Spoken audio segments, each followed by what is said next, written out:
Hi guys! Once again, welcome na naman po sa ating YouTube channel. So ito na naman po ang iyong Shy na Siya vlog. Since na nag-share naman tayo ng mga experience about sa ating YouTube channel, i-share ko na rin sa inyo yung mga experience ko guys tungkol sa pag-vlog at yung sa aking YouTube channel. So for today's content guys, hindi na natin patatagalin pa para naman magkaroon ng idea ang mga nagbabalak na mag-vlog at nagbabalak na gumawa ng YouTube channel. Ang content natin ngayon guys is that kung paano ko na-hit yung 4,000 watch hours sa aking YouTube channel. Meron po kasing requirements sa YouTube bago ka ma-monetize ang YouTube channel is dapat na-hit mo po muna yung 4,000 watch hour na sa inyong mga videos.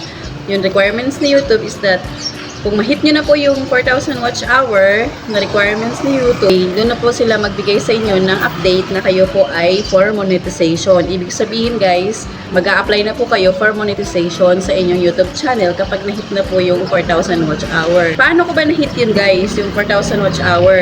Ang aking ginawa po talaga guys is that nagtiyaga po talaga ako. I think 1 year ko po yung tsinaga bago ko po na-hit ang 4,000 watch hour. Talagang mabusisi at matrabaho po talaga siya guys pagdating sa pag-hit ng 4,000 watch hour. Kasi based din po talaga dun sa views.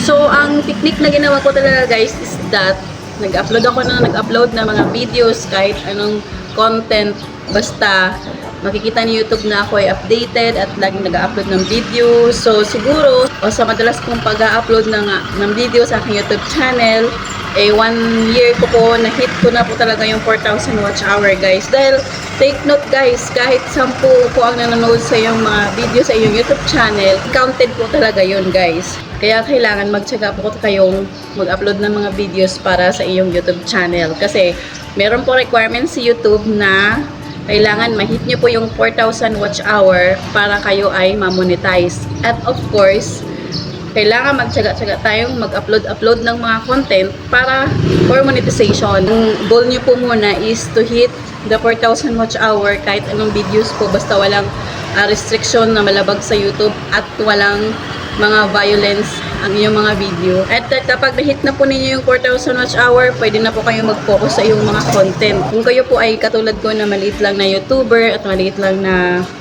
content creator na hindi tayo artista, katulad ng sinasabi ko, hindi tayo kilala. So, kailangan magtiyaga-tiyaga tayo mag-upload ng mga video sa iyong mga YouTube channel para kayo ay ma-discover at mas marami pang pumunta sa iyong YouTube channel. Kailangan po talaga tayo magtiyaga-tiyaga. And so I suggest doon sa mga mahilig mag-vlog at gumawa ng YouTube channel, kailangan mag-focus po kayo doon sa requirements ni YouTube, 4,000 watch hour at 1,000 subscribers para kayo ay ma-monetize ang iyong YouTube channel. Basta guys, ang ginawa ko lang talaga for 1 year is that upload lang ako ng mga videos. Ang pag-hit po kasi ng 4,000 watch hour guys is that para ka lang nag-iipon sa alkansya or sa piggy bank. Kasi the more content ka na ina-upload sa YouTube, more din ang mga views at nadadagdag din po yun sa inyong mga watch hours doon sa inyong mga videos. At kung kayo po ay masipag mag-upload ng mga videos sa inyong YouTube channel, para lang po tayong nag-iipon sa piggy bank. Ganun ko po ilalarawan ang pag-hit ng aking 4,000 watch hours sa aking YouTube channel. And then iniipon ko po yung mga views. At araw-araw po yung dagdag ng dagdag. Kahit maliit lang guys, hindi mo na mamalayan na may hit mo na pala ang 4,000 watch hours sa inyong mga videos. Ayan, so this is Shy na Siya once again. Sana may natutunan naman kayo sa content per day. And don't forget to subscribe. And pakihit na rin po yung notification bell guys para kayo updated sa aking panibagong videos na i-upload. Thank you so much!